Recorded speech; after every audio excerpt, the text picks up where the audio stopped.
You mentioned girls making their own decisions, so it's making them think differently and making them do things differently. I think that's the difference between making it at elite level and not, but even in terms of becoming a good, strong senior player, you have to be able to, like I said, push yourself outside of your comfort zone and take risks.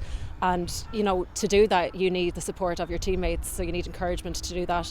You need that from the sideline as well. And I think as coaches, sometimes it's a learning step for us too, to take a step back, that you're not... I think John Morrison said, when you're a coach, you're a guide on the side. That's what he said, and that's always at the back of my mind when I'm coaching. You know, so you give them the bit of encouragement.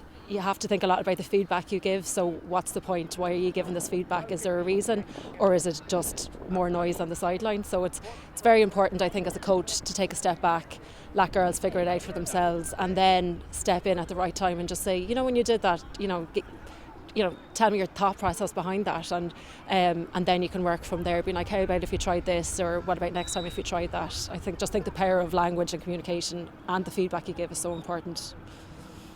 It sounds like, as a psychologist, you're loving this today. It's groundbreaking. It's the way things maybe should be. Oh, 100%. And I think, you know, a lot of the time we don't give players kind of the credit they deserve. As, you know, 16 and 17-year-olds out there, they're gaining their independence as young adults, and they need to be given those opportunities to go out and express themselves, to take ownership, to push themselves again. I keep talking about going outside of your comfort zone, but if you want to be the best that you can be, that's what you need to continuously be doing.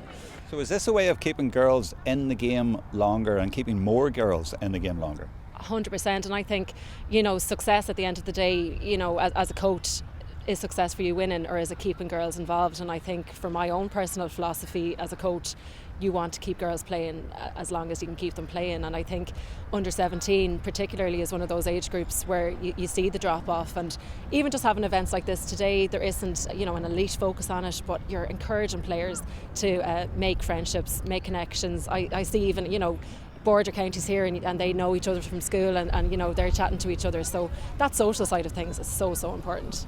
It's great that, you know, that's the way ladies football are going about things, because it's not just about the elite inter-county players, it's about the club players, it's about the social players, it's about, you know, every player here is a person first and foremost. And I think, especially with what we've been through in the last 2 years, coming through a pandemic, you know, developing people's social skills is a massive side of things, creating connections with people. So I think even, you know, the friendships you make, a lot of the girls here with Kildare today didn't know each other, and already after 2 or 3 hours, you know, it's like they've known each other all their lives, and that's so important. And I think, even from my own personal experience of being a footballer, most of my best friends have come through playing football. And again, making yourself go outside your comfort zone and making the effort to get to know people. And, you know, if you're moving to a new country or to a new town, making the effort to go and join the local club, it's so important.